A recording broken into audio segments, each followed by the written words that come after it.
Sorry. All right, everyone. Welcome to this exciting episode of the energy that surrounds us. And you'll notice I'm not doing my normal intro because this is a rather unique episode. We are doing not a episode per se of everyone sharing their experiences. We are just going to be having an unscripted, wherever the conversation takes us, chit chat. So with that in mind, I am going to let the three guests introduce themselves, say a little bit about themselves, and we will see where the show goes from there. And we'll start with Ken Torres. Hey everyone. So I am Father Ken, Dr. Ken, Reverend Dr. Ken. I am with the Warren Legacy Foundation for Paranormal Research. I am the Spanish Division Manager in charge of over 22 Spanish-speaking countries. I'm also the Chief Exorcist for the Solomonic Order of St. Michael the Archangel. And more importantly, I'm just a dude of some people out with their supernatural issues. I'd rather not go into any more because then, you start saying things and people get mad. Oh, you're egotistical. I was in the military, this and that. So we'll just stop there for my haters. Well, I got to say, Ken, thank you for your service. Thank you. Yes. You have my respect, brother. Nothing special. I barely remember half of the ports I was in. Yeah, but you were there. Yeah, you showed up, so thank you for that. Yeah. Yep. Thank you. And then there was Bill. So, Bill Slevin. I'm a paranormal investigator, parapsychologist, demonologist, educator. I have my own team, the Paranormal Existence Research Society. We have members all over Florida, Georgia, Nebraska, the UK, Italy, Connecticut. Sorry, California. Yes. That's true. I'm also a regional director and a manager of the Warren Legacy Foundation. And like you said, I'm going to probably stop there and let Joe take over now. Well, thanks, Bill. My name is Joe Franke. I am the board chair and chief investigative officer of the Warren Legacy Foundation. I started out when I was a teenager working with Ed and Lorraine Warren, and here I am many years later, still doing the work and carrying on their work and legacy. Hopefully we're gonna have a good time tonight talking about stories, paranormal stories. I come to you live from the basement of the now famous Enfield haunting in Connecticut. It's not the Enfield, England case. This is a house in Enfield, Connecticut that has actually a demonic presence. And I've been here many, many times. I started this case in 2007, but things have started to liven up a little bit over the last 8 to 12 months. So I've been here since Wednesday, and I think I'm still wearing the same underwear, actually. Is that TMI? But listen, I'm here with a gifted team of folks that we're trying to bring some closure to this case if we can. And Padre, I know I'm going to need your help at some point, so I'm sure we'll be talking over the next few days. But anyway, Michael, yeah. I'll turn it back over to you. Sure. Don't ask for my help. That's all right. Hey, brother, fly up here, man. I would love to have you guys both here. Trust me. I need kind of close. I'm exhausted. See how it is. I'm in Virginia right now, but Well, Bill, pick up Father Ken on your way up. I was going to say, road trip. Trust me, I wish I had your guys' expertise up here because I'm a lone soldier right now. Yeah. I mean, I have people I'm working with, but people with more paranormal experience. But I do have Tom Gormley's working with me here. And Scott Allen and Stacy Wills. I got some really talented people here, and I thank God for them because this is not something that even I want to take on by myself. So Archangels of the Paranormal. Yeah, Thomas is a guy, Scott, and I'm still getting to know the other people. Hi, Sesme. That is my wife. Oh, hello. Yeah, and Irene is asking if you got the blue underwear on. Actually, I don't have any underwear on, but We'll save that Here for we another go. show. Here we go. No, I You do. have a rating on this? It's actually, yeah, it's That'll actually be- black. Thank you for asking, Irene. Oh, Stephanie's that'll be 10 popped Hail in. Marys. Hi, Steph. Hi, Stephanie.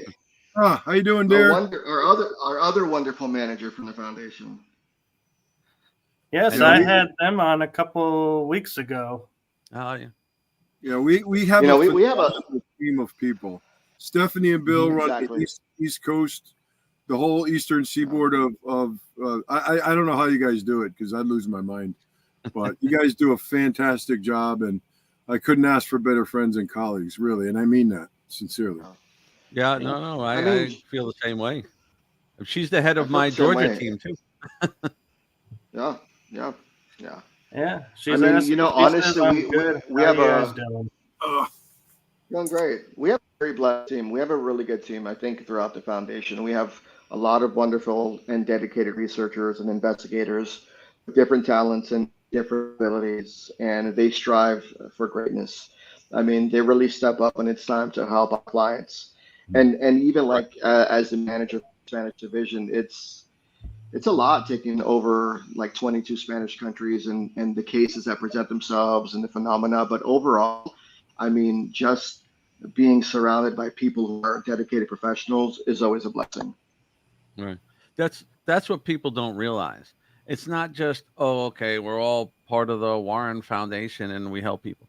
We have so many people across the world that Mhm. anything that comes up, we have somebody that's a specialist in it that we could contact and say, hey, did you ever see this? You ever have this happen? You ever Yeah. That's what's great about having all these people together is that Yeah. there's rarely something that's going to come up that we cannot find somebody that knows more about it than us, you know?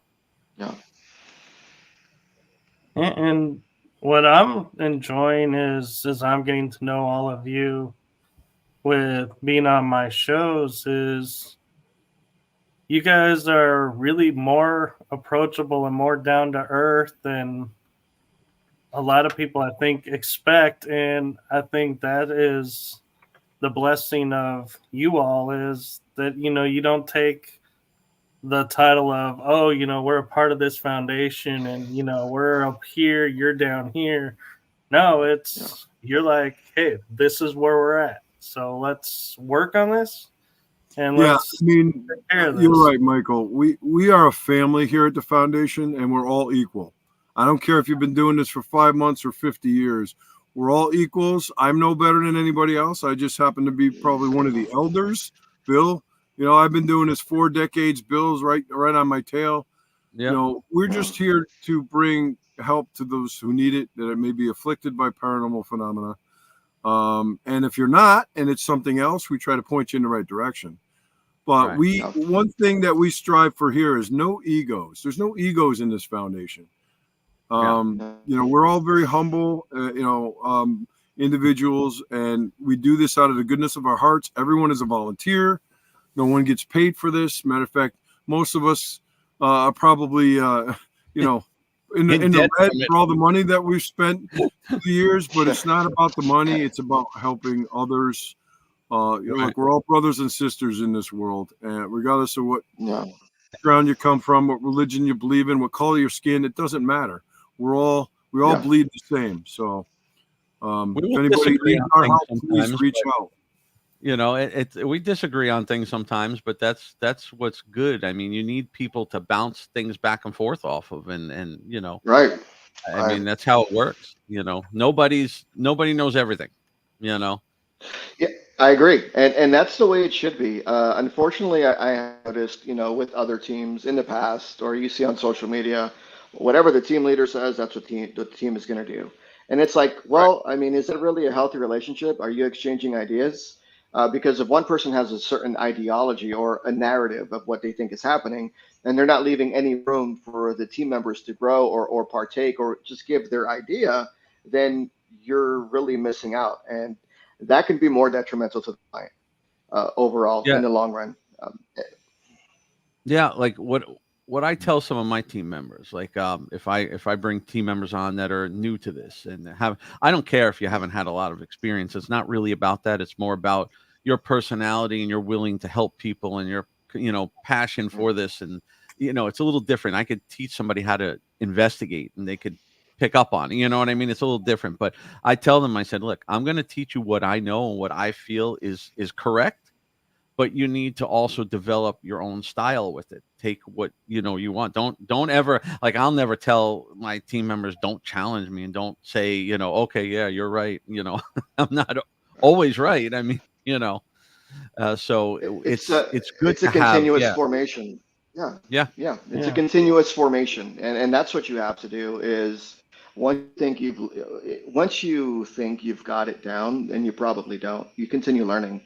And that's like the same thing I do with my clerical team with the religious side of things. And even as a leader, it's like, okay, you point people into the right direction, you share with them your knowledge and your experience, and you're like, okay, well, this is up for interpretation. This is what I have experienced. I'm only telling you these things according to what I've experienced in my education and my experience. But please, if there's more, let us know. Right. If you find something else out, let us know. Like tomorrow, I'm going to be doing a lecture at this event out here. I'm going to be sharing the floor with Ron Yacovetti and Lourdes and Steve Dills. And these guys have invented this ITC method, which I've never really heard anything about the ITC. I know one of our former members out in Georgia did ITC, but this is pretty exciting, and I'm extremely grateful to learn about this ITC method. One of the things I always say, and I know Joe sometimes disagrees with me on this one, and there's a lot of people out there that are going to give me hell for this. People post all the time in this field. It goes around every once in a while, and it'll be a meme, and it'll say, there are no experts in the paranormal field. That is complete ridiculousness. There are experts in this field. People don't understand. I'm not saying I'm an expert. I'm saying there are experts in this field. I've worked with them. I've trained with them. They get hung up on the word expert. Everybody's hung up on words. An expert is not a person who knows everything. It's a person who has an authoritative knowledge of something. So if you have a huge knowledge of the paranormal and ghosts and demons and all types of different things, you're going to be considered an expert in the field. It doesn't mean expert knows everything. I agree with you, Bill. You guys have changed my mind. I agree with that. See, now he says he's just like in the military, right? In the military, right? So there's like marksman and sharpshooter, and there's expert. And basically, an expert marksman or an expert in the military is a person who has mastered the basics. If you've mastered the basics and the foundations, then you are considered an expert because you've already got that foundational basis, right? You know how to build off of that, and you know how to apply theory and relativity into practice and make it effective. Right. And yeah, no, absolutely. It's what I tell people. I had this argument with somebody once, and I used this, and it's funny how they turn things around. I said, perfect example. You go to a doctor. Doctor's an expert. You say, hey, I broke my arm, and he says, well, no, it's sprained, and yeah, he's gonna tell you, okay, well, you know what, or your hand. Let's send you to a hand specialist because he doesn't know everything, but he's an expert. He's a doctor. You know what I mean? And then when I said that, of course, then so you're comparing yourself to a doctor. I find that. You are a doctor. You are a doctor. Well, yeah, technically I am now. But look at the ego now. See? Yeah. Right. Well, and see, these are the conversations we have. People accuse us and things like that, and that's what I love about the foundation, about us, right? It's we could sit here and name what accomplishments or achievements, but that's more so behind the doors, behind the scenes. But I spoke to a doctor one time years ago. It's like, so in medical school, you do this, you do that sort of stuff. And I go, how do you know? And he says, I really don't know what it is. I can just kind of guess because we just go through it over and over and over again. So we kind of just guesstimate. I go, oh, so, and that was he goes, that's what kind of makes us good is we understand the basics, and it's repetition and well, we give you an educated guess. Right. Yeah, and what makes a lot of us different sometimes is that we don't just have a lot of us just don't have a background in paranormal. Like I have 35 years actively investigating the paranormal, but I have 33 years in the technology field. I'm an IT director. I work at a psychiatric drug and alcohol treatment facility. I know a lot about psychiatric illness, addiction. I've studied psychology, metaphysics. I have a PhD in parapsychology. We have so many different, things that we look at that we don't look at something and go, oh, that's got to be a ghost. We want to find the natural causes first because those are easier, and then look at it another way. And I think it's important to learn all that. And if you don't know it all, talk to people who have stuff like, know stuff like that, because there's a lot of stuff out there that can confuse you, can trick you, and including TV. But it's just something that you learn a little bit about everything helps you. Yeah, and what's along interesting. The same lines of, go ahead, Michael. I was gonna say what's interesting is, your statement about experts in the paranormal.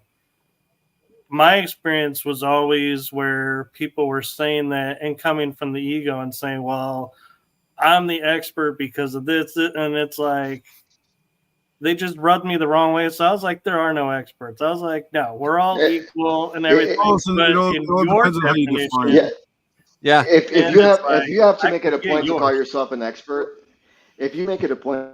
an expert, then chances are, maybe, I don't know, you might not be one, but yeah. What do I know? But I was going to say to Bill, with the way he explained it, I'm like, I could get behind that and say, yeah, there are those type of experts out there. There's a line between confidence and knowledge and ego. Some people can't understand the difference, but there's a line between them. Well, some people don't communicate it very well. They may have the perfect intention of trying to explain it like you did, Bill, but their words or their tone and everything just comes off different, and it's like, no. And then people just attack. Like I said, I will never say names about anybody. I don't get involved in drama and stuff, but I was called a prehistoric investigator because I've been doing this for a long time. So I have 33 years. Currently I'm an IT director in the in the technology field. So how am I a prehistoric investigator? I know more about technology probably than the paranormal. So you know what I mean? It's people say things. And my nephew, when I met him, he goes, "How old are you?" I go, 28. He goes, "You're ancient." So there you go. It's like it's no longer this term of being things. And honestly, when he told me that, I was like, I went home and I was like, where do I go from here if I'm already ancient at 28? Hey guys, I got a special guest. My good friend Tom Gormley just joined me. What's going on, guys? How are you doing? How you doing? Archangels of the paranormal. How are you doing, brother? Tom's another OG that's got another 4 decades in the field. So we're working on this case together. But you when we're add his talking name, about Joe. What's that? You should add his name. Well, I'll probably I'd probably lock myself up. I'm not the listed as abilities. You have him listed Joe's the prehistoric one. He doesn't know the technology. I wanted to make a point. You guys are talking about education and egos and stuff like that. It's like, look, in this work, I don't want to say it's a business. It's not. In this work, we're all learning. I mean, life is just a journey of learning. Okay. I mean, I'm still learning. I've been doing it 4 decades. I'm still learning, However, as with any business or organization, it's not only permissible for us to question our leaders, it's our responsibility. I've always lived by that principle. So, I'm always asking questions. I can learn from someone that just joined. I'm like, what? I never thought of that before. That's a great point. We could all learn from one another. It's the people that live in silos and close that down. Those are the people that we don't want. And the people that I'm talking about or we're talking about, they know who they are. And those are the ones that lash Yeah. out, Bill. Those are the ones like, oh, you think you're an expert. I'm like, well, no, I never said I was an expert, but compared to what you know, I am. I mean, Right. Well, that's often the issue. That's fact. Please disagree with me if you do. Yeah. That's not ego. That's Well, just I mean, fact. And Yeah. often the issue is that you have a lot of people that they subscribe to this linear way of thinking, this linear logic, right? And they close themselves off. Well, this is what I was taught, so everything else is wrong. And so Right. you're inhibiting that self-growth. You're inhibiting that learning. So if you have a linear way of thinking, then I would implore you to just learn more. And I come across that a lot within the religious side of the paranormal side. Yeah, a lot of people are like, well, how could you do this? How could you believe in that? It doesn't. I go, well, if you really knew what the Catholic Church's teachings are, then you would be saying these ignorant comments. But I was told by this preacher man that you can't be a paranormal investigator. I go, where? Tell me where in Scripture it says that. The church has actual paranormal investigators. I mean, I won't get into the shirt stuff because Bill gets mad at me. Yeah, I was gonna say, Joe talks, but then I'm on a panel one time, and Joe's sitting next to me, trashing people about wearing shirts and stuff. When I'm sitting next to him, I'm covering my logo. I'm like, everybody in the crowd. Feel so exposed. I actually saw a so group exposed. once, and they had. And I'm not gonna say the group, but it said ABC Paranormal, right? And on the back of the shirt, in big block letters, it said investigations 100% free. And I'm like, oh my God. I think Hey, for us that's- older guys and all that, we have to have it on our shirt so we remember what the heck we're doing. Yeah, I gotta remember my name. Right. Okay. That's good marketing right there. 100% money. That's good marketing. You guys That's why send me Joe a was shirt. mad. He was mad. My He couldn't remember favorite, his name, though, and I had was- mine. I was on an investigation, and I was wearing a team shirt that I support up north, and I help them out when I can online. And I forgot that it's glow in the dark paint. So when we went lights out, I'm glowing everywhere I walk. And I'm like, I got to remember not to wear this on investigation again. It was a brilliant idea, but the glow in the dark paint really makes it hard for people to go, I think there's something over there, because they're like pointing at you. See, but now that's a good idea. Like, I get Joe a shirt because now he says he wants one of the shirts. We get a I shirt. told you I And don't- wanted one. But don't let him know that in the You. back. But What? don't let him know that in the back, in glow in the dark, because I am an expert. Yeah. Or there's an Or there's an black light. anaconda, Out, and there he is. or a design of an anaconda. Yeah. Hi, bye. Or Now I wanna even get- still, you could put on there in the black light paint. Yeah. Someone exactly. scans with the black light. Come around with the camera and just be like, shh. Maybe we You should know have what? different colored shirts depending on the level of expertise we have. There we go. Oh, Tell I mean, me I would have that's- gold, you would have silver. Like if you're a foreman, if you're a I'm an rookie, white training. Yeah, platinum. Okay, Then you have could the be platinum. gold, we'll be platinum. Well, now I want a shirt that glows in the Maybe dark. not. In the back, it's going to say, remember to pay your exorcist or you'll get repossessed. That's right. That's right. Oh, that's good. Yeah. Skype. You could do on the back Skype exorcism, $600. Right. Why not, right? Direct exorcism. Not naming names. I'm just saying. What his initials are. There's a market for everything. You think about it, you can do it. But and you know what? The thing is, when you think about it, though, like we can say these things, and these are just our personal opinions, but these things work. These guys are guys or whatever you want to identify as. They're making a living off of these things, and you're like, oh, well, that's a good marketing idea. I should have thought about that, but we're not unethical. Yeah. If I, there's teams out there that charge for investigations. If I ever did that, I would have retired a long time ago. Yeah. I mean, I've been involved in so many cases. I mean, yeah. Yeah. Well, yeah. I mean, look, there are people that are so grateful if they have the means they want to donate. And I said, look, donations are always accepted, but there is never a charge to help people. No, and there absolutely. shouldn't be. I mean, the Warrens never charged. I've never charged. I know Tom's never charged. You guys never charged. Look, I just say if there are people out there to charge people to help them, you better make damn sure you know what you're doing. But I think that's unethical, and that's my opinion, and I'm entitled to it. This is why I always said Yeah. I've had a lot of clients even ask me, like, why don't you charge? It's your time, it's your thing. I said, we don't find it ethical because it's not 100% proven science. Right, exactly. So we That's cannot, exactly you hire a plumber, he's going to come in and say, you have a leak because this broke right here. And the There's crack no is free. denying it. Yeah, right. Yeah. So we've had people donate, and the donations go to the team that we use only for stuff for the team to help us maybe get somewhere for an investigation or something. It's not, and we don't care. We're not going to be like, oh, you're not going to donate. All right, we're going to give you we're going to give you the quick cleansing. It's Well, Right. with that said, if you're traveling at a great distance or something, and the client has the means to pay your expenses, that's acceptable. Sure. We're not Absolutely. charging them, but I mean, if you're traveling a couple of states over, you got to take a plane. It's like, look, are you able to cover my expenses? Now, if they can't, I'm not going to say I'm not coming.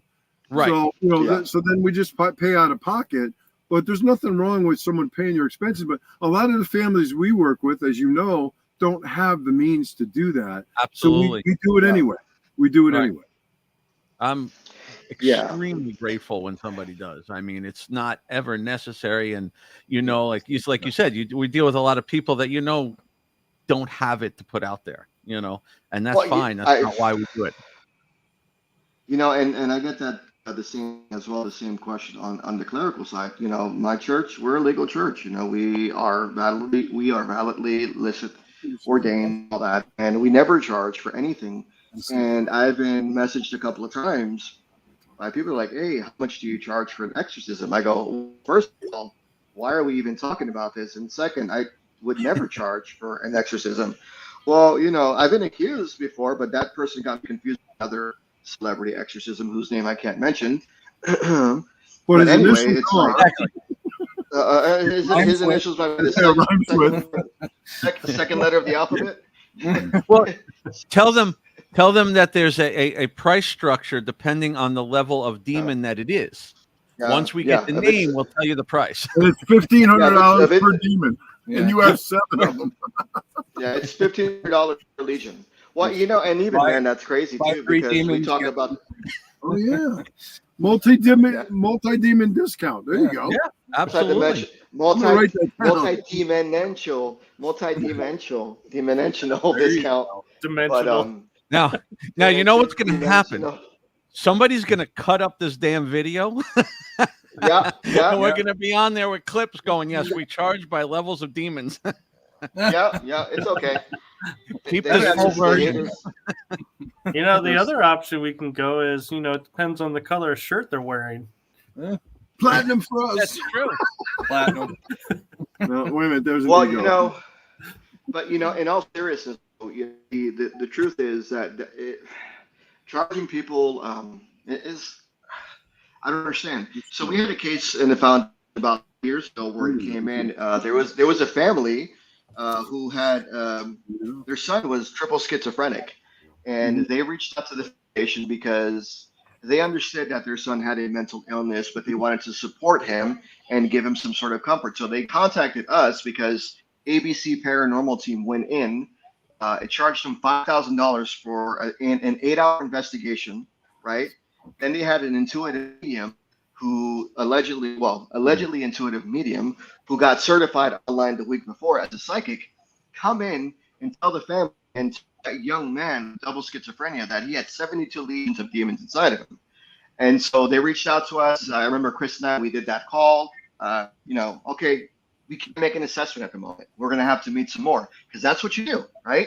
Meet more. Yep. So we lost contact with the family for a few weeks. We get on the family, and the family is like, we're like, hey, how are you doing?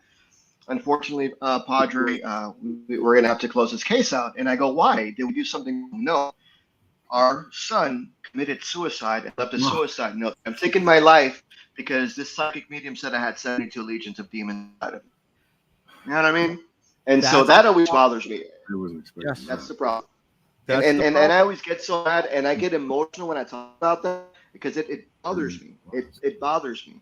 There's so many people that, have true abilities, right? And there are people that really have these gifts, but to sit there and say, especially if you don't believe in demons, Yeah. especially if you're like an atheist or agnostic or whatever it is, but to sit here and say you have 72 legions of demons with a person who's suffering from a diagnosable mental illness, that's apparent, right?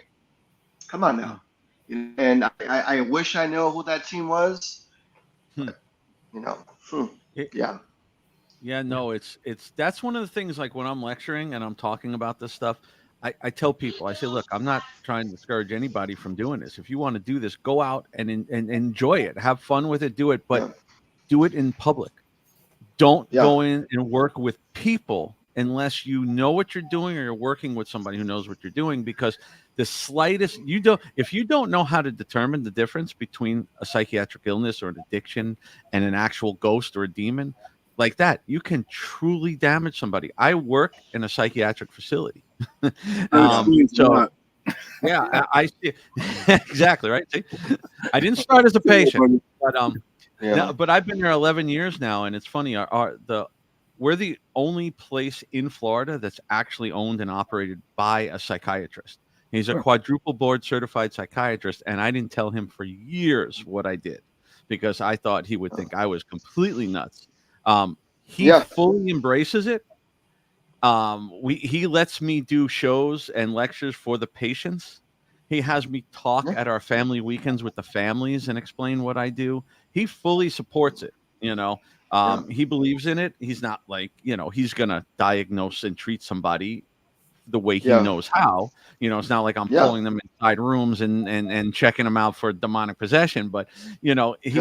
he supports it, and it's good that more people now are starting to open up and support it and everything. But there's a big Yeah. And then difference.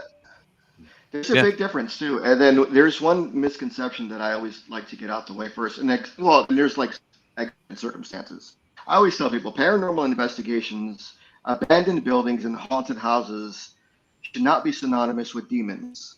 Right? It doesn't go hand in hand. There are exigent circumstances. There's scenarios like with the case that we have right now, but it's not an abandoned house, right? And it's not haunted in that sense per se. What I'm saying is that every YouTuber you see, you go on social media and they're like, well, it's a demon. Well, who trained you to diagnosis? What type of formal seminary training or theological training do you have? What type of mental health training do you have? And so that's always been the issue. I tell people, that's one of the biggest misconceptions I get out the way. Being a paranormal investigator doesn't equate to demonic activity. Two different energies. And when people say that, they are lower level demons, they're lower level vibrations. No, they're not. Demons are celestial beings, all right? And if anything, we as human beings are the lower vibrational energies because we are human, right? And we have our flaws and faults. And so that's another thing that I always hear. Well, demons are are lower vibrational enemies. Why? Because they're in the ground below us, allegedly. No, it doesn't make sense. Yeah. Right. What's behind me, Steph? Yeah. Stephanie said there's something behind me. Yeah, we got Tom's picking up on it. Yeah, we got movement behind us a little bit, so It's okay. you might have a good podcast tonight with some spooky stuff. So I think all four of Yeah. you will agree. Yeah. My pet peeve when I'm paranormal investigating is when people will go and find heavy energy or something just feels angry and automatically go, hey, there's a demon here. I'm like, no, you No, can't just no. flippantly throw the D word out there. Yeah. It's the simplest thing. Tell people, do you know anybody who's a cranky old nasty person? Well, guess what happens when they're dead? They're not all of a sudden they're happy. even more. They're even more crankier. Yeah, I even said to somebody one time when they questioned me about it and said, how do you know? And I go, well, let's look at society. If you take a kid who is slow and one person comes up and says you're stupid, and then a couple more come up and say, well, he said you're stupid, what's that kid going to start thinking? He's stupid. Well, what's to say a spirit when he says you're demonic once, then a couple more times, then a few more times, isn't going to say, hey, you want demonic? I'll give you demonic. Yeah. Yeah, that's what it is, because that is a big misconception. I've had so many cases where it presents, somebody calls me, said, my kid's getting scratched, and you watch the stuff online, oh, scratch must be a demon. No, you got to realize that some spirits are so desperate to get their story out, they may accidentally push you, they may accidentally scratch you. And that's what happened in this case. The spirit that was reaching out died. He was an alcoholic, PTSD from being in the war, treated his family badly, and couldn't move on. So all he wanted us to do was put daisies on his wife's grave. As soon as we did that, all the activity stopped. You know, they're reaching out. You have to be able to discern that. If you don't discern that properly, like Dr. Ken said, you could cause a problem for a family member. And I have, you know, anybody listening that's in this field that, you know, I have a background in psychology. I'm a retired law enforcement. You know, I was a crisis negotiator, so I know how to deal with this stuff. That's just my background just helps me in this field. But I know what I'm looking for. I know what's going on. That's what makes me a little different, you know. But because you're looking for patterns of behavior. You're looking for consistencies and inconsistencies. You know what you're looking for, and I think that's what's unique about this is we all have different backgrounds. What and one of the biggest things that I teach people about residential cases and stuff when you're working with people is listen. Sit there and learn how to read people, learn how to listen to people, watch what they're saying, watch their actions, watch what they're doing, because you'll be able to tell the difference. You'll be able to then see and you know, because if you think everything is paranormal and somebody tells you, hey, I'm hearing voices, oh, it's got to be paranormal. No, find out. And it doesn't just mean somebody's schizophrenic. There's many illnesses that can give you voices in your head. And if you like Father Ken was saying, if you then tell them that's a ghost or that's a demon, you mess them up, because our cleansing and our stuff that we're going to do is not going to help their illness. And now they think something's going to kill them. And it's 100 times worse. Go out, do public stuff, have fun, but don't go mess with people's lives unless you know what you're doing. Well, because then you could do more harm than good. And then now we come in, or an experienced team goes in and they have to talk them back off the ledge and said, you don't have a demon in your house. Well, why did ABC Paranormal tell me I have a portal to hell here? I said, well, I can't explain other than the fact that they don't know what they're talking about. But their egos won't let them admit that, and their egos won't let them pick up the phone or go to their computer and email somebody that has more experience and more knowledge and ask for help. Right. That's the problem. I say that all the time. That's the hardest problem too. Ahead. Sorry, Bill. I'm sorry. No, go ahead. I was going to say that I find that to be the biggest problem is 99, maybe 90 to 95% of our cases is down talking the crime, right? Because they've already got this notion and this narrative in their head, and now we have to down talk them. It's always hard to bring somebody off the edge. I think that's the most dangerous part of the work that we do, is now we have to bring them off that edge. And that's a very sticky, slippery slope, you know, and it's so dangerous. And what I find is, even with the clients that reach out to us, when we give them a proper rebuttal, they're like, "Oh, no, you're wrong." Well, okay, then why did you call us? If you don't want my opinion, then then maybe I'm not the person to help you. Right. And that's exactly what I was going to say. That's the hardest thing over the years. It's not even the demons.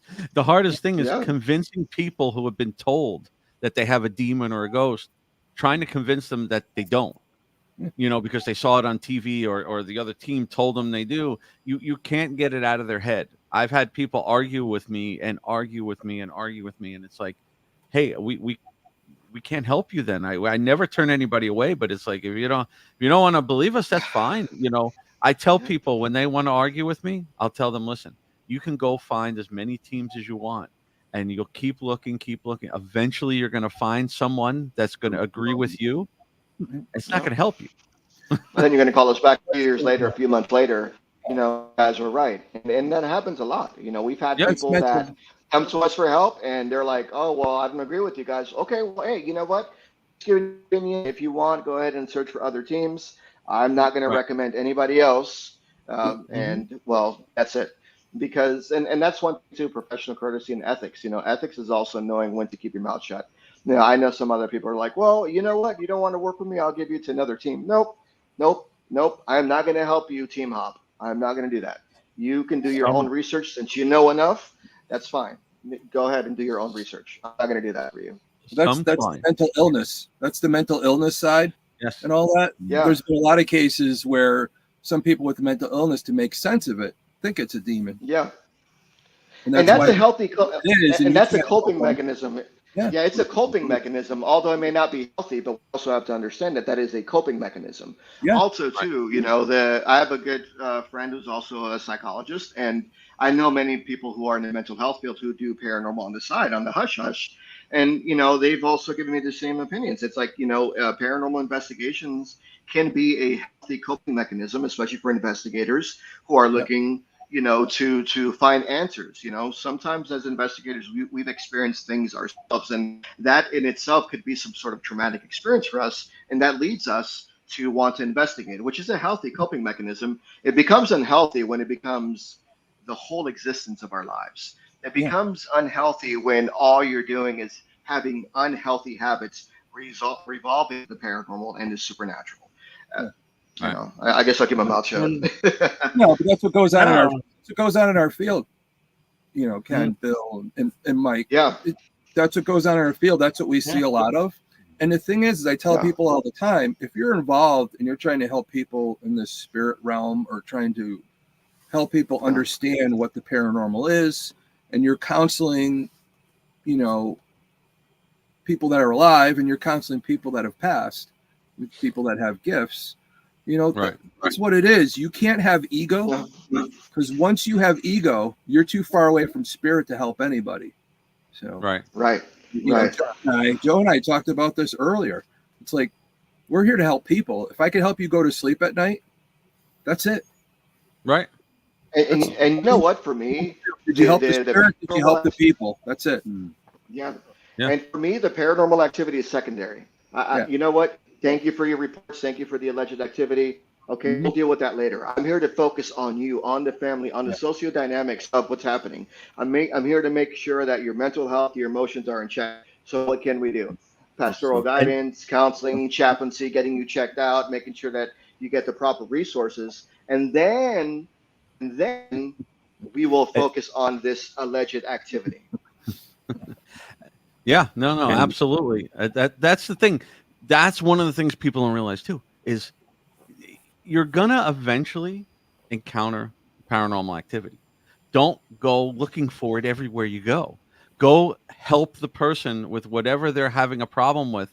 Eventually, you will experience it. I mean, as simple as that. People try too hard.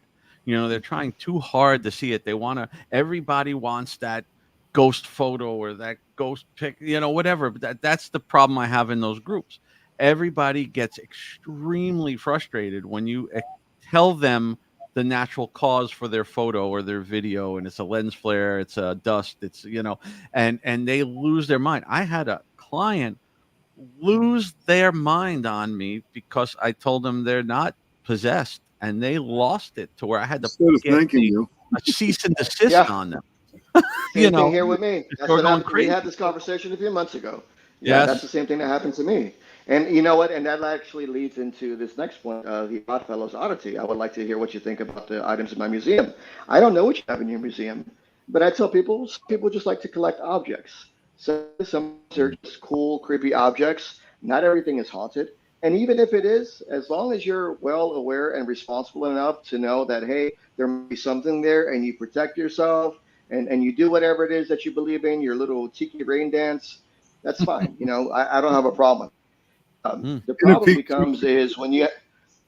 becomes when there are people who now every doll is haunted and they sell it, especially when there are really haunted objects and they're much more negative in nature, and you're trying to make a buck off of it. So now you're passing that negative intention to somebody else. It's like, come on, man, be smarter than that. And here's where I guess people don't realize this part of it, because a lot of people that maybe just watch a lot of the TV shows and are just into the paranormal. They don't understand things about self-manifestation. So Yeah. they don't realize that if you go on eBay and you buy a haunted doll that says it's haunted and they have this story, and you bring it home and you completely believe that doll is haunted, Then and it's you on. keep talking, right? You keep talking to it, and you keep, saying whatever. Eventually, it might get haunted.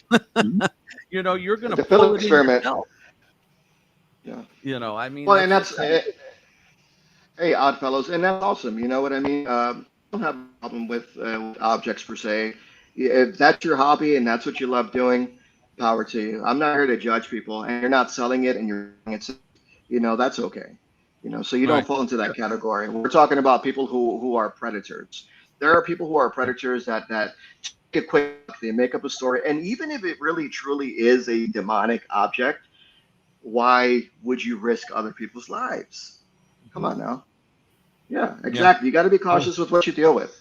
Tulpas and egregores, that in itself is a different aspect of the paranormal, because now we're dealing with a person's mind, and giving strong enough energy into this tulpa or egregore, we as investigators cannot get rid of that. And same goes really with some of the paranormal stuff. We're willing to help you help yourself, right? And so if you don't want to help yourself, then us going in there might be a quick fix. It might be a band-aid, but ultimately it's about your intention. It's about your faith, Yeah, what you believe you in, gotta really and how want you that resolve help. the situation. They want to want Yeah. that help. Most people are just looking for validation, and that's not what we do. Yeah. Now if Yeah. we, how many times has somebody reached out to you, and say, okay, tell me what's happening, and you offer them a natural explanation. Well, it could be this, and like Bill said, they go on to the next team, and you never hear from them again. They ghost, no pun intended, but and it's frustrating. The mind is a very powerful thing, and you can manifest if you want something to be haunted so bad, or you want to get a picture or a video or audio recording so bad, you're going to get one. I mean, some of these clowns on YouTube get more evidence 5 minutes into the abandoned building than I've gotten 40 years. It's ridiculous. Yeah. And if anybody's offended by what I'm saying, then you're the person I'm talking about. And Oddfellows, you know what? Thank you for that. At least you're taking these items and you're taking them in a place away from people, and that is highly commendable. We need Joe. more people like that. Joe, you remember 2 years ago at Phantasm when we had I had the girl I know, Kelly, that came down there with her haunted collection? Yeah, I remember that. She called herself the haunted caretaker, because all she did was she got these items because she felt what was on them, and she brought them to her house to take care of them. She was nuts. She said eventually she wanted to open like a museum that was free to everybody. She didn't do anything. She wouldn't want to charge. She didn't want to do anything. She wasn't trying to sell them. She wasn't trying to say. She had the backgrounds. Her stuff was some of the craziest stuff I've seen. I mean, it wasn't like, oh, I got this doll. This thing had like bones of a kid that was murdered inside of it. I mean, there was some crazy stuff in there, but she believed she took care of them. She wasn't there to exploit them and make money off of them and say they're haunted and make up stories. She truly believed every story about them, and she took care of them. That's what she believed. That's why she said she was more of a caretaker than a collector. Right. So she believed it to be true. Okay. Right. But that doesn't make it true. No, of course. Because she believed, look, and I respect her opinion. She's entitled to it, but that doesn't mean it's true. I believe it to be not true. Does that mean it's not true? Well, I guess not. But God, in my opinion, my humble opinion, would not allow a human spirit to inhabit an inanimate object. They could be attached to it. They can manipulate it. They can make a doll move, but it's not going to be within the doll. If you got a Raggedy Ann doll walking around in your living room, that's not grandma coming for a visit. Right. And that's the thing. She has the stories behind of what they are. She, as a psychic, she feels what they were and feels something there. Not that it's like possessing it, but it's more that it's attached to it, something attached to it. And, again, she took it as I'm taking care of them. It's a spirit that I'm taking care of, and it doesn't bother her. So she does her thing, but bless her. Right. So I'm just going to add my 2 theological cents in here. Possession is meant for human beings, right? Possession, according to our beliefs and according to many different beliefs that are not just Christian, possession Right. Of an alien spirit is for the human spirit, for the human body, right? That's what possession is. Now, you can have a severely nasty negative attachment to an item. And that's what happens a lot too. You have someone that was attached to a doll or something. Maybe they passed suddenly or abruptly, and they're still trying to make sense of what happened. And so the only thing that they have is that object that brings them comfort. So there can be an attachment to it. Just like the word exorcism, the exorcism part is the exorcism word is a broader scope. So when people say I'm going to exorcise a house, well, exorcism is normally meant on a ritual as a person, but it's used as a broader term just for people to get the point. I'm going to exorcise a house because there's something negative here. So Liberate the house or deliver. liberate them. Yeah. Right, Yes, animals can be possessed. Animals can be possessed, and unfortunately, it happens. But animals can be possessed. I have never come across that. I have no proof of that on my side. I don't know. Yeah. I've had that asked a lot of times to me, and I don't know. I don't know what I believe on that one. Not going against you. I just saying I don't know what I believe No. on I that mean, one. and I haven't had that experience either. But I have a lot of clergy that are still within the Vatican, and they've had cases where the animals have gotten possessed. Okay. You're welcome. Yeah, and you know what? And maybe even possessed might not even be the word. I would say influenced. They can be influenced. Let's leave it at the word influenced, because possession is a bit more extreme. It's more of a human experience as human beings. I'd like to retract that statement and be careful and say that yes, animals can be influenced. As far as possession, yeah, that's a whole different entity. That's a whole different And story. And it's very rare too. Yeah. Hollywood would have you Yeah. believe that demonic activity and exorcisms are rampant. It's extremely rare. Cujo. right. Yeah, Cujo. Yeah, And yeah, that yeah. brings up an interesting question, maybe for you, Dr. Ken, is I gotta get used to calling you Dr. Ken. Just call me But- Ken. We're friends. Padre. Yeah. We're friends. Yeah. So, Ken, is a lot of people ask, and I've seen it on some shows where they take animals on investigations.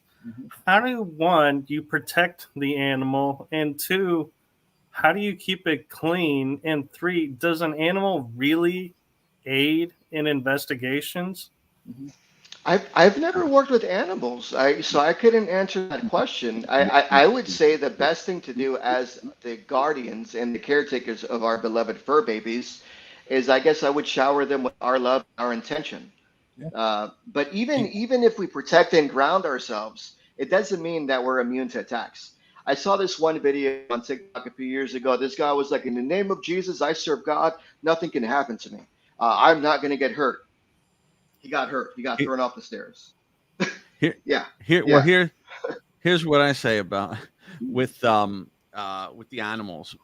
Yes, I think most of us do believe that they are sensitive and they can sense things, but they'll also sense a gnat on the ceiling that none of us could see. So it's sometimes just kind of hard to, I've had people say my cat was just staring at the ceiling for an hour. Yeah, I have a cat too. My cat will stare at the ceiling for an hour, and then you'll look and it'll be like, oh, there's that little tiny bug you can't see.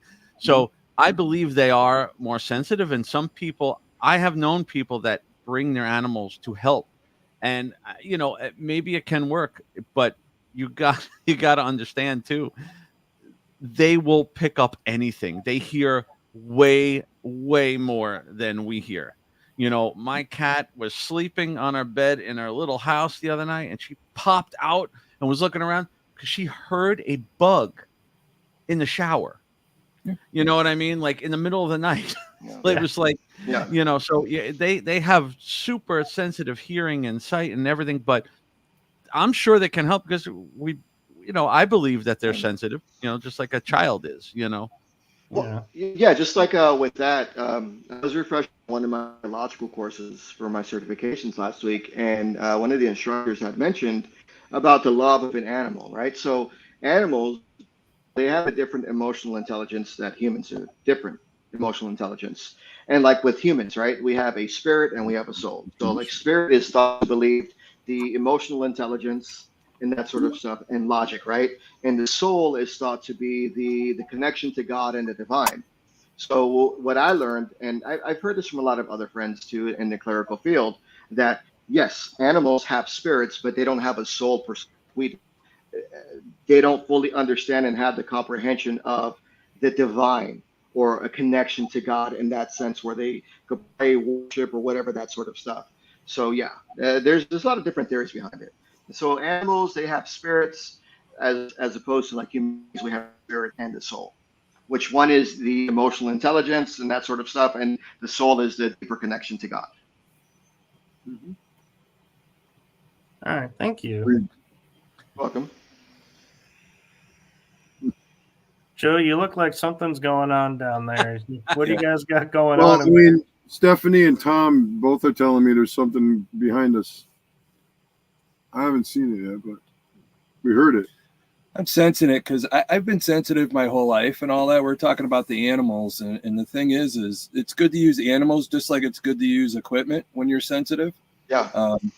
When I go into an investigation, the only reason why I use equipment is if I'm feeling something, I want something to maybe verify on top of what I'm feeling. And the same thing with my cat. I could be sitting there and I sense something, and as I turn, my cat's turning at the same time, and that kind of my animal is verifying, hey, I felt something. They felt something too.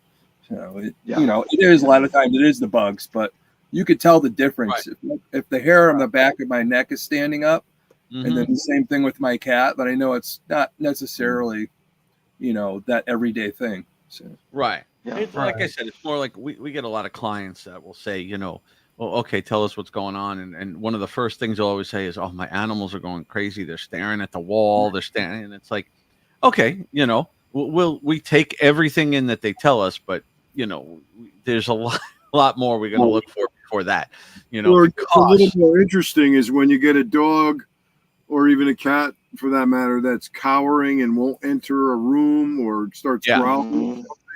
That is, they can definitely be, for lack of a better term, an instrument. Yeah. But right, like you said, their senses are very heightened. So always look for a natural explanation first. But their behavior can definitely be an indicator that there's something going on. You know your animals. You know your animals when they're acting differently. Yeah, they start at the wall.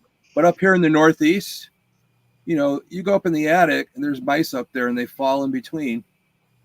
And your animals know they're in the wall. It's the little noise we can't hear, but they hear it. And they're staring at the wall because they know it's there. They sense it. So. Like hypersonic thing. When I lived up in Jersey and when I first started investigating, oh, my God, the amount of times we found raccoons and everything in the walls, in the attic, oh my God. And then, they don't realize that, you have a demon because you have a rotting flesh smell. Yeah. Well, the raccoon fell down the wall and died in there, and now he's dead and it's rotting flesh. Guys, I had a case. It just come to mind. I had a case some years ago where these people had these inexplicable noises in their attic, and they didn't want to go up there. It was one of those pull down ladders, Yeah. Ones that break when I stand on them. They finally, what had happened was it was a huge bee's nest. And the way they found out it was eventually there was a stain on the ceiling. Yeah. The bees eventually ate through the drywall on the ceiling. They started getting in the house. And then when they called the exterminator, the nest was huge. So that was the noise. I mean, you got one bee, you're not going to hear it, but you got thousands of them. And, so that was a natural explanation, but they were so scared. Right. And I said, well, how many of these TV shows do you watch? Oh, we watch them all. I'm like, well, no, it's psychosomatic. It's in your head. Yeah. Right. But maybe it's a good thing they didn't go up there because they're going to stun or something. But you know how many calls I've gotten and you're talking to the person and you're like, okay, well, when you heard this noise, what were you doing? Well, we had just been watching TV. What were you watching? Oh, 14 hours of Ghost Adventures. Well, there you go. Now it's in your head. But no. But the amount of, that's a perfect example of natural causes. People don't realize that things like just a bee, who would think of that if they don't know? It doesn't happen very often. But I saw pictures. The nest was huge. I think they got a lot of honey out of it, though. That's good. There was honey. I'm kind of curious. Go ahead, Ken. I was going to say that kind of works both ways too. You know, we're always looking for the natural, but at the same time, sometimes I know investigators that get so focused on the natural that they forget the supernatural. You know, so it's got to be a delicate balance. Because yes, we're focusing on the natural, but you've got to have that discernment, like Tom said, to also discern whether there's something supernatural, whether you're being or not. And some people, if you know what you're doing, you can quickly discern between those. Exactly. Right, but the people that aren't, they take the nuclear option and they go from 0 to 60 and they skip the natural and they go right to the supernatural because up here they want it to be something. They want it so badly that they'll turn something like that into, okay, the bees are possessed now. Well, you gotta look at things like a lot of people, even online, and some of them think they're good at this and all that, and they jump on the bandwagon. People talk about orbs, and it's just dust, and it's all this other stuff and all that. I want you to think about it to not say it isn't. All right. Yeah. What you got to look at is if a spirit's trying to reach out to you, and it knows if it creates dust and it's going to make you react, that might be a way it's reaching out. That's the discernment. You have to figure. You can't say something isn't a way for them to reach out. You have to take it into consideration, write it down, and see if it repeats again. And somebody might be trying to get your attention, or it actually is dust. So, right. Now, that's a good point. I have never used that point. I've never used that point. I'm one that speaks out a lot about orbs. I've never used that point. But it's different because you're saying that the spirit could have put the dust up there to alert you. Yeah. But what I do is when I'm talking about it, I said because orbs are real, but they're very rare and they're not the things that people are seeing on these cameras. You know, they're not transparent, they're not translucent, they're solid 3D balls of energy. But see, though, that's a good point, though. I've never thought of something like that. Not that it's an actual spirit, but it's the spirit stirring up the dust. That's it is because it's trying to reach out. It's like, how am I going to get this guy's attention? Right. You know, should I throw a rock at him? I've had stones thrown at me from out of nowhere. It's trying to get my attention. It's like when we were younger, we're trying to get our girlfriend to come to the window so she'll come out and talk to me at night. And you're throwing rocks up at the window. We're all human. Right. You know, when we die, our shell goes away. We still there's still the theory that we still have some kind of consciousness or energy. Who's to say we still can't form some energy to be able to do that? That's how we try to get attention in life. Why aren't we going to still do it? You know? Well, we No, I was gonna say we got to teach those spirits. Be like, listen, we're going. Get the dust out of here. Stop it. We don't know what you. Who's to say that it isn't the ghost of Earl Weaver kicking dirt on an umpire? You know? Right. It's like if you're gonna throw around dirt, you better at least clean my house. But another thing that a few years ago is that science has proved the existence of orbs as the ions in the atmosphere, some sort of interaction with the environment. And so I've also told people, I wouldn't worry too much about orbs. Science has proven that there is energy in the environment, and it's like the covalent bonds and the ionic changes in the atmosphere that can cause these things to happen. That's just one explanation I tell people as well. 35 years, I've seen 3. 2 of them on demonic cases. Actual demonic cases, so to me they're as rare as demonic cases, but and one outside. That's it. That I would say are real because I watched them form. I watched them move intelligently around, and they produced their own light and everything. So it's very, very different than the stuff. Again, on the 33 years in technology, I know in my office we have 98 security cameras. So I work with these cameras. I run them. I know how they work. I can see this stuff all day long. So that's why I try to talk a little bit about how that is, But I tell people, too, when you see a real one, you'll totally understand what we're saying. Well, another thing about demonic cases, you're going to see much more prominent vexations. You're not going to just see dust flying around. Yeah. Right. Or you're going to have much more violent activity. And it is a lot of times with demonic cases like that, they already know our game plan. They already know what we're thinking. They know everything. They know everything. They know what scares you. So they know, hey, if I throw this across the room or I pick up this refrigerator and levitate it, it's going to scare the you-know-what out of you. They're Right. trying to Yeah, get that yeah. fear going. They want to latch onto that fear. So It gives whatever them you're power. thinking, you're Yeah. going to manifest it to that supposed demon or whatever it is. So, The Yeah. first one I saw went from about the size of a golf ball and grew to about a softball. Yeah. And it was frightening. You know, I was still newer to this, and it was and that's why I say it's a totally different experience than I have, you know, dust flying around my room or something that looks like a bug, or, you know, now the bugs are all fairies because it Yeah. captures the wings, or, you know, dragonfly going. Yeah. yeah, a little Or bit. they're elementals, or they're Yeah. elementals, or Yeah. it's like, But okay. people need to have an open mind to Yeah. accept those explanations. Yeah. The people that are so closed-minded say, "No, it's this, it's this."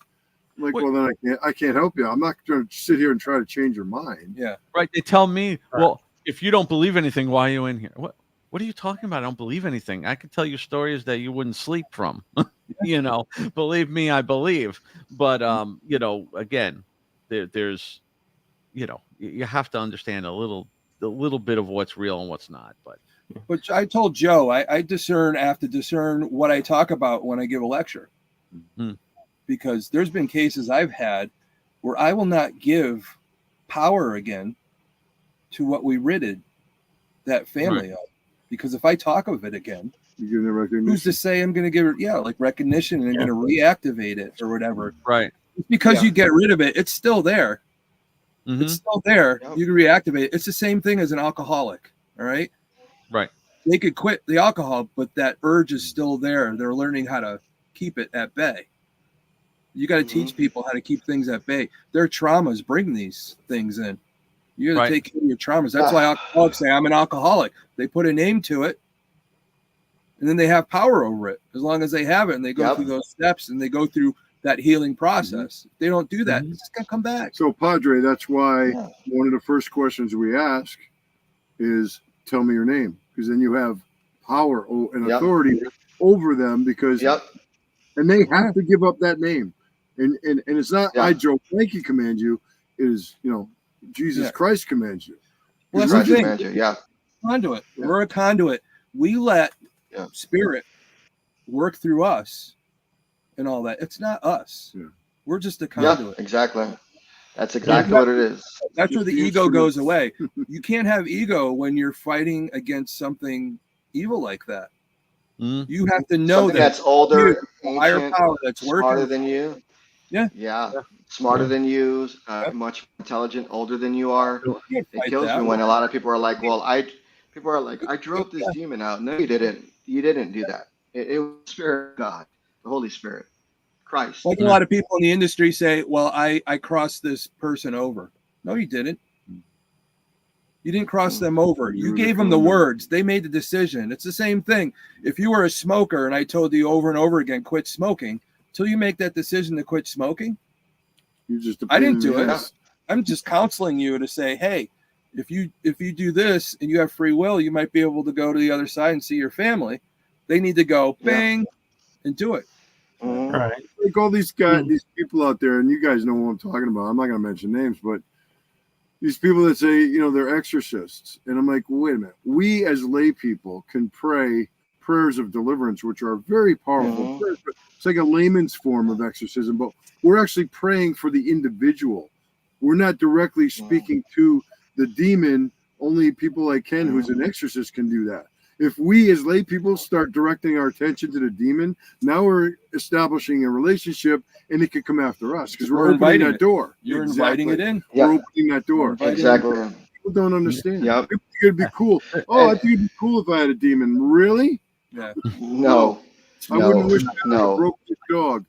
I always laugh because I had one guy in a group with that. He posted a picture, you know, and of course it was nothing. It was dust, and of course right away you get the other people that come in and go, "Get out of the house! It's a demon," you know. And the actual poster responded and goes, "Yeah, that would be cool."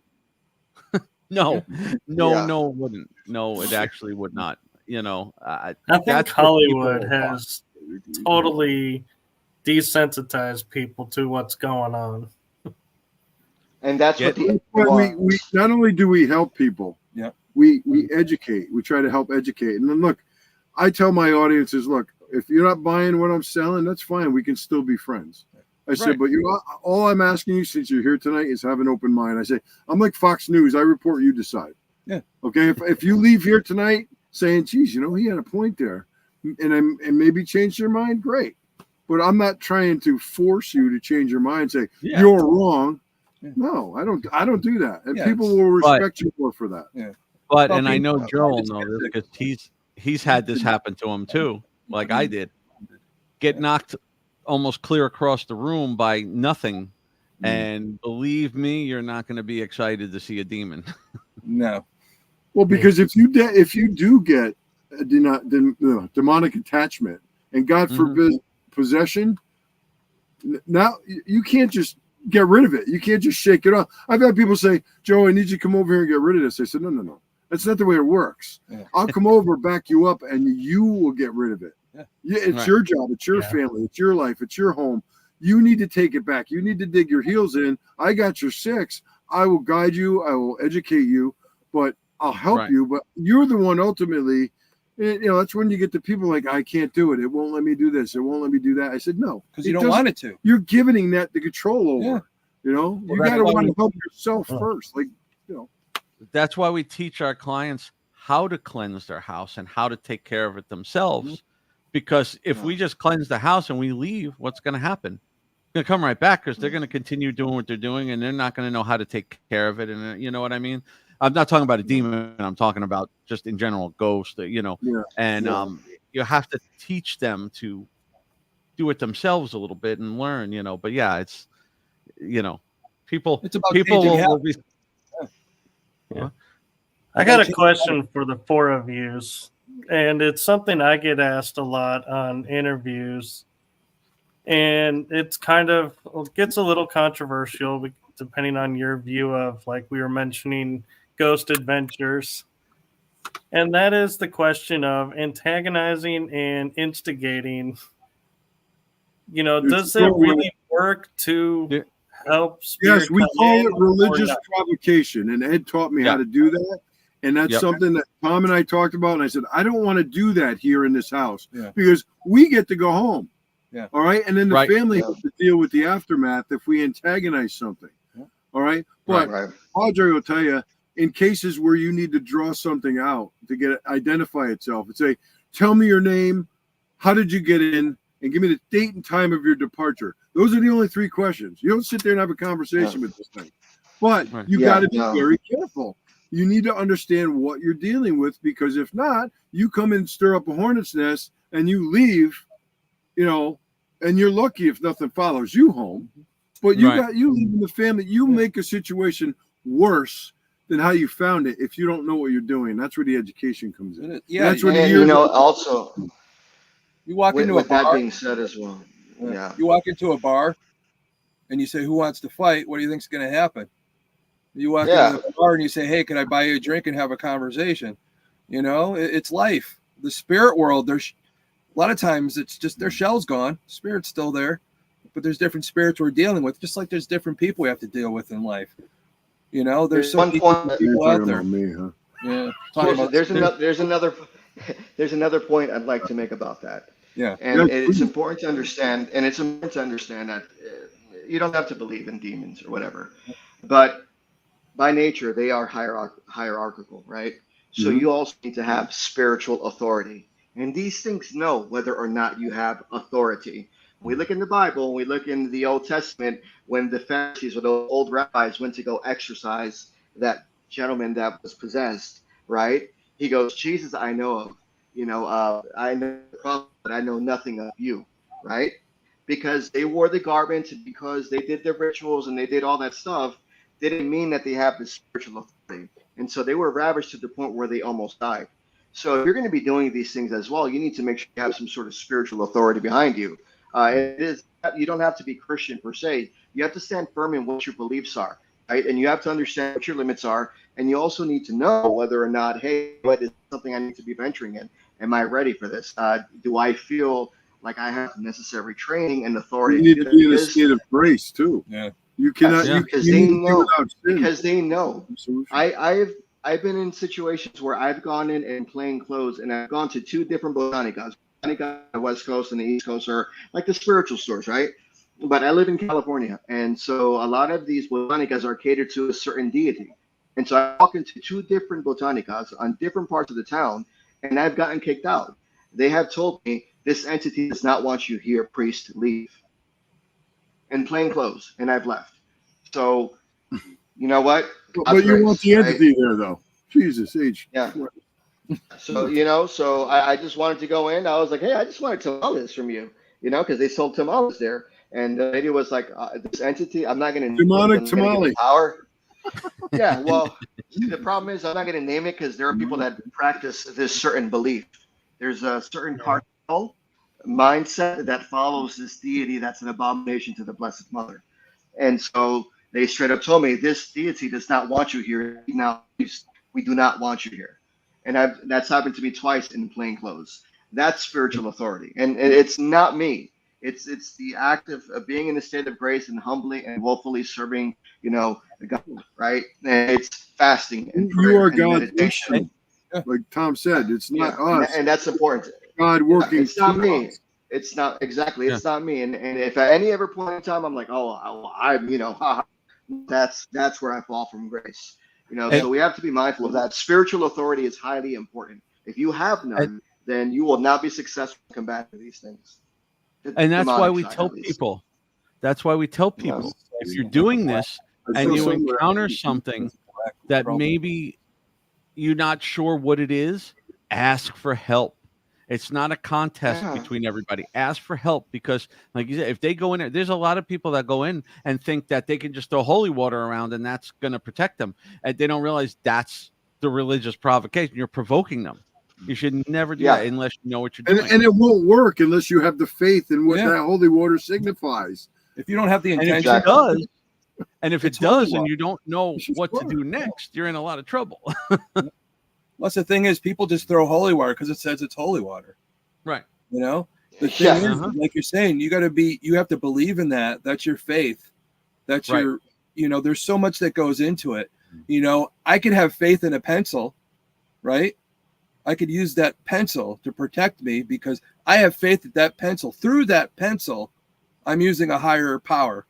Right. Yeah. If I have that intention and all that, it is. So, Yeah. people got to understand that it's your intention. It's your like belief sage. system. It's like sage. You could burn sage all over the place, just wave it around. It's not going to do anything. It's your intent. Same Yeah. thing. And- There's a lot of things. Everything's intent. You Another have to, thing, everybody burns And- sage, but you want to know something? You want to know what makes it more powerful? When you grow it yourself, when you put the love into it and the intention into it, you grow it yourself, you make it yourself. It's more for you and you have that faith in it and you use through it.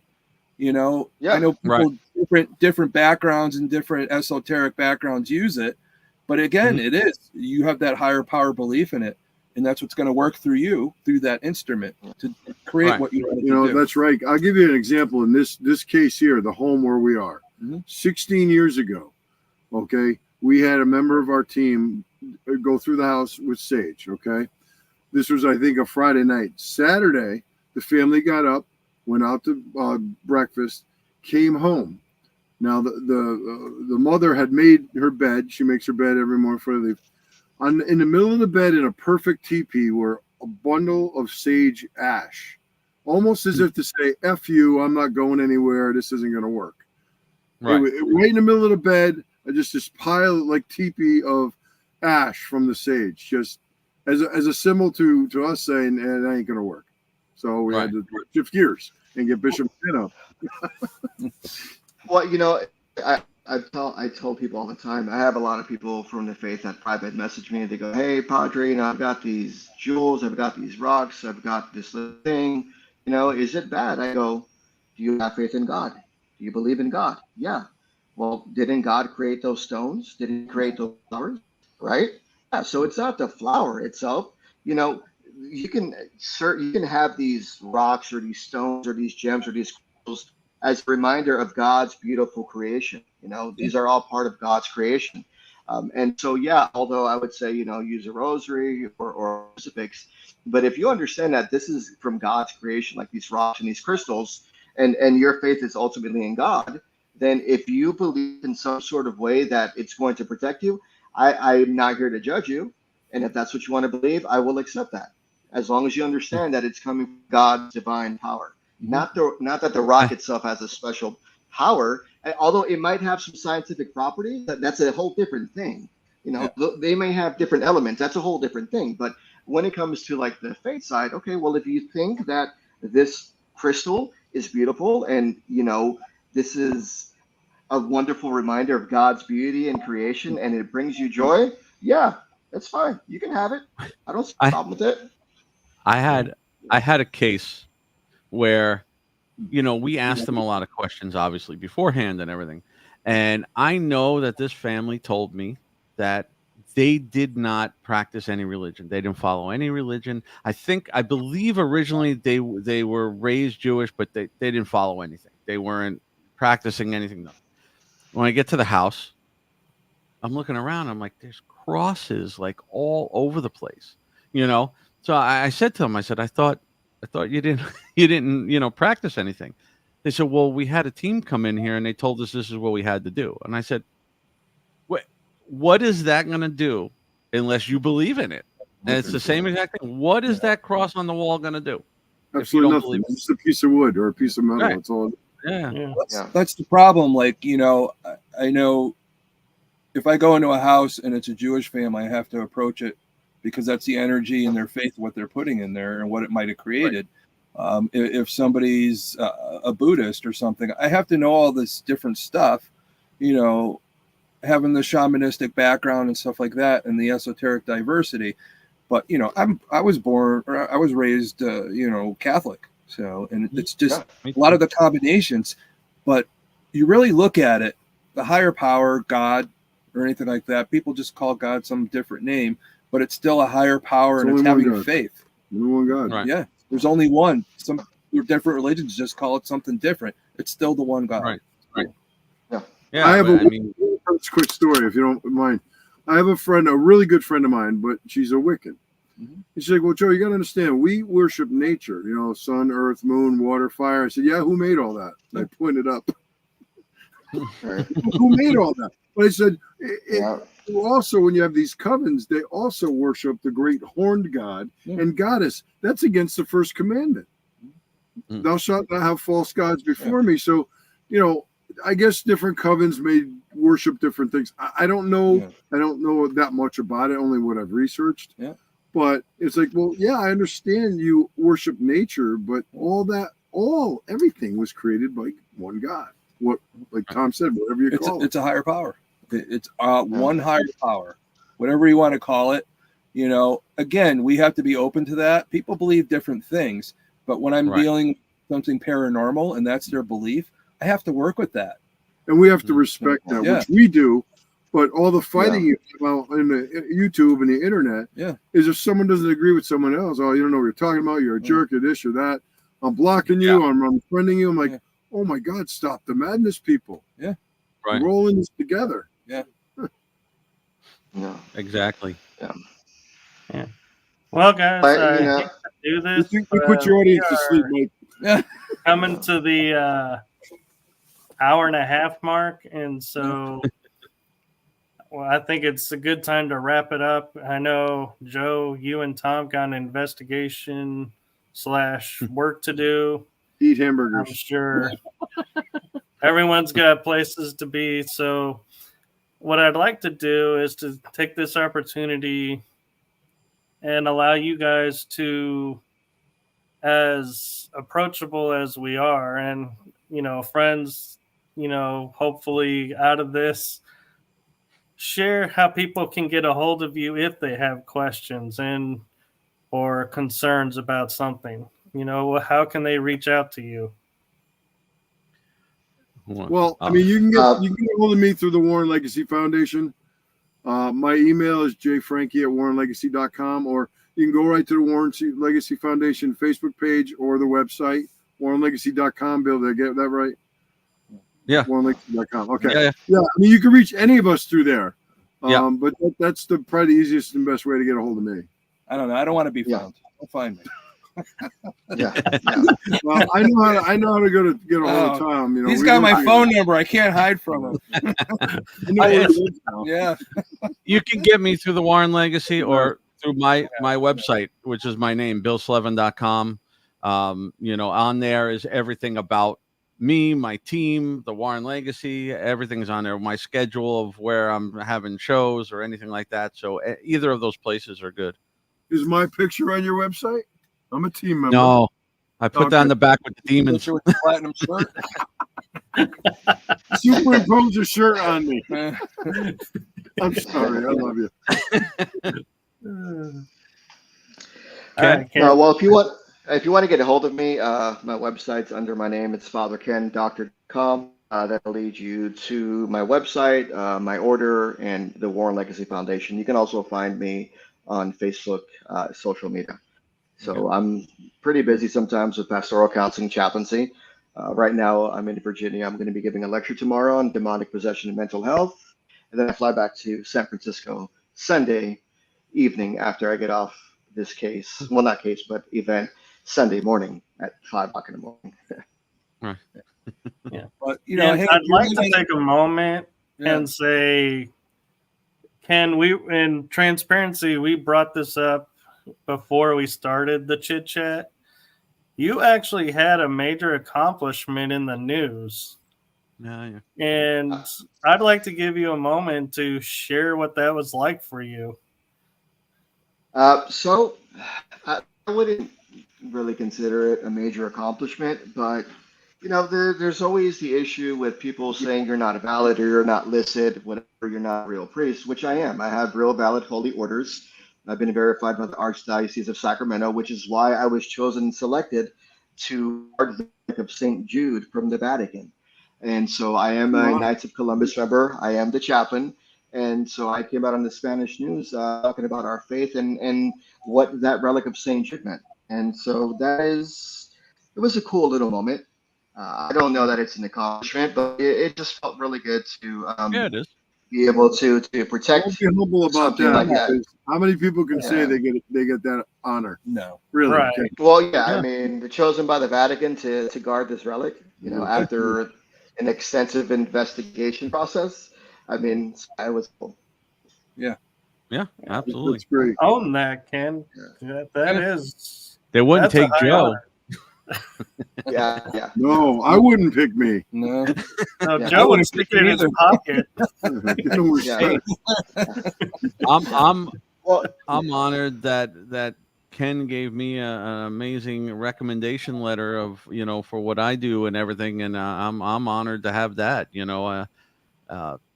What you did, what you had with going taking care of the relic, that's big. That is big. Don't knock it down. That's big. I am the only non-Roman Catholic priest recognized by the Archdiocese of Sacramento as an old Catholic priest with wholly invalid orders. So that's to all my haters who say you're a fraud. I don't care. No.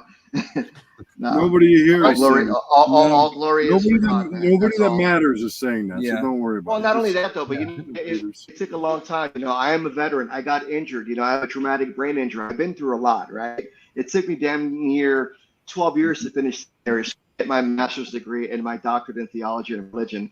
And so I'm proud of those accomplishments. And even with a traumatic brain injury and even stuttering and even doubting myself, all glory is to God. I'm here to serve people and help people. And if you like it, cool. And if you don't like it, hey, you know what? It's fine. You're missing out on a good person.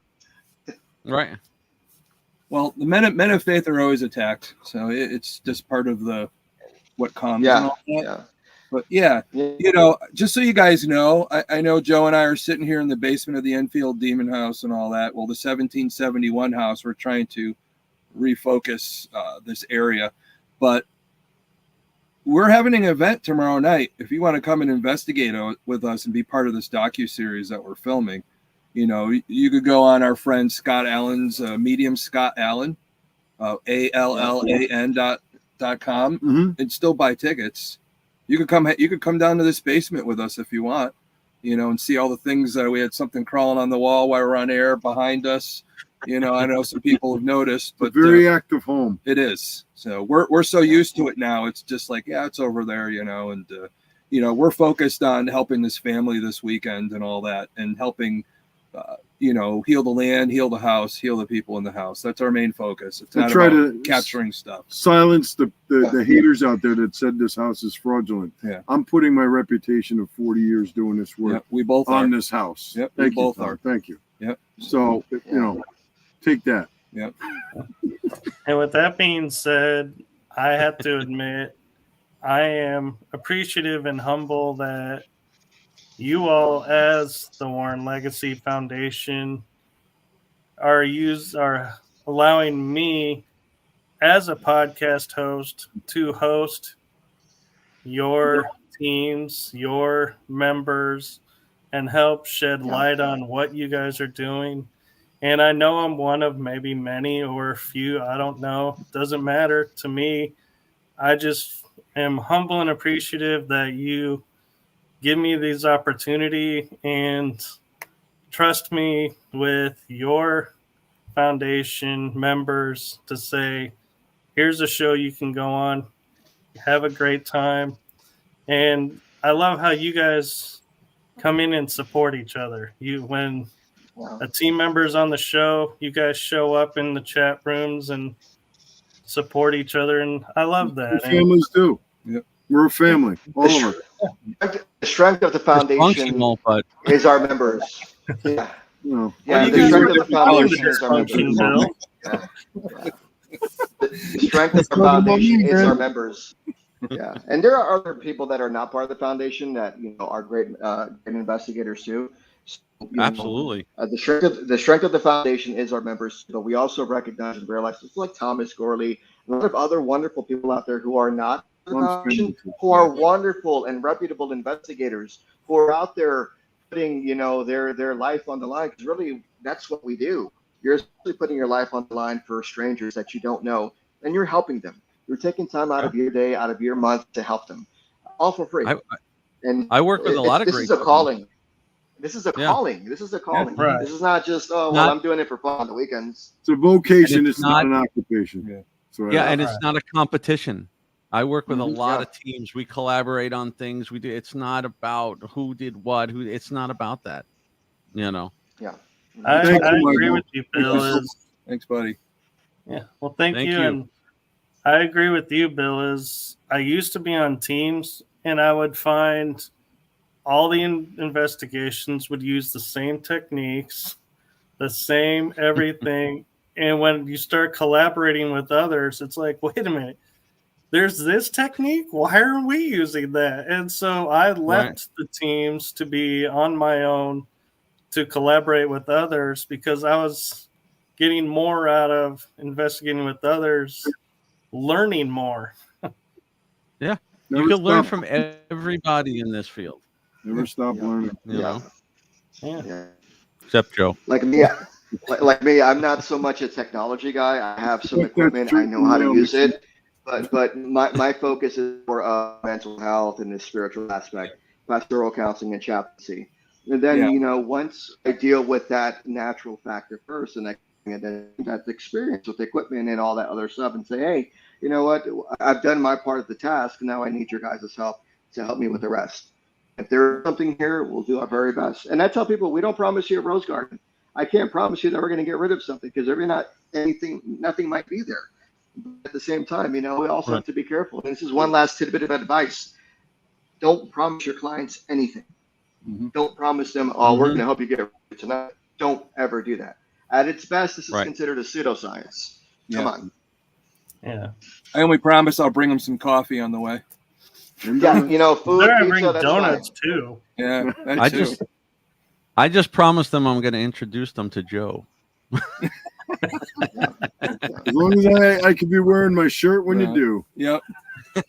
I'm definitely going to make platinum shirts to say Joe Franke. Michael, listen, thank you so much. Foundation. The pleasure's all on this side. Yeah. Really. Yeah. We're honored. I'm just excited to be invited, Michael. I never get invited to these things. I never get invited to the crowd.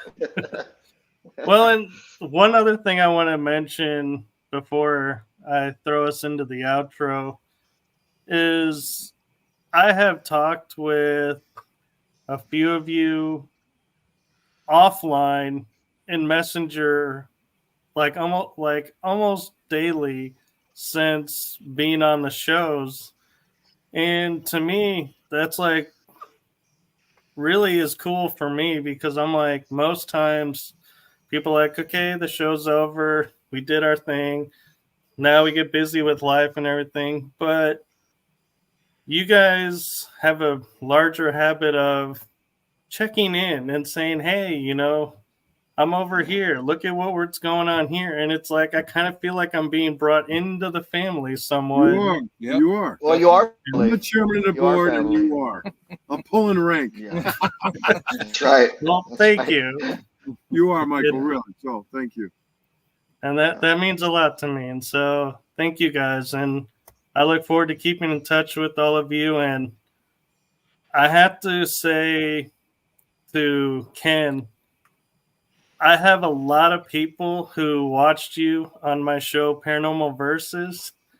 And every time I mention your name and say, oh, Ken's going to be on, they're like, ooh, you got to tell me when. I got to see that. They really love when you're on. And so don't ever discount. I appreciate that. Yeah. I appreciate that. Don't discount yourself, because you are more loved, I think, than you realize. Yeah, my wife tells me the same thing. And congratulations on that too. Thank you. Thank you. Yeah, Priscilla's my rock. We've been together for 10 years, and we made it official last year. She has been supportive. She has been with me in my good times and my bad times out of the military. She supported me through seminary school. And so without my wife, I wouldn't be here. I wouldn't be able to do the things that I can. And I have a loving family, a good support system, and more importantly, the foundation members. They're my family. Right. And none of us would be here without our significant others. My wife and I have been together 38 years, and she started this journey with me. Sometimes she doesn't like that I'm going for days at a time, and I'm sure you guys can compare. But you know what? She knows that I'm doing this to help others, and she at least understands it. My wife. Same thing with my wife. I was going to say, my wife is now on my team. She doesn't investigate. She doesn't like to investigate, but she's an energy healer and a Reiki master, and she helps us with the clients. And I've learned a lot about energy from her. She works with energy. It's, a lot of stuff I didn't know I learned from her. So yeah, we all have that. My wife is my advisor. Yeah. What? My wife is my advisor. You too. She's also the church secretary, and Joe is also a layman for the Solomonic Order of St. Michael. And, it's just a wonderful thing to have a support system. And she's like, obviously she misses me. I'm doing it down on the East Coast all the way from the West Coast, and I miss her. And so, it's just a wonderful blessing to be here to try to share experiences and knowledge with other people. And, I'm grateful for it. Well, unfortunately, I'm single. I've never been married. Hopefully someday I will. Not putting that as an ad for everyone to start looking me up on Facebook. That's a whole other show.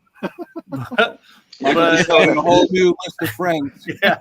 Paranormal Bachelor. There you go. A good show.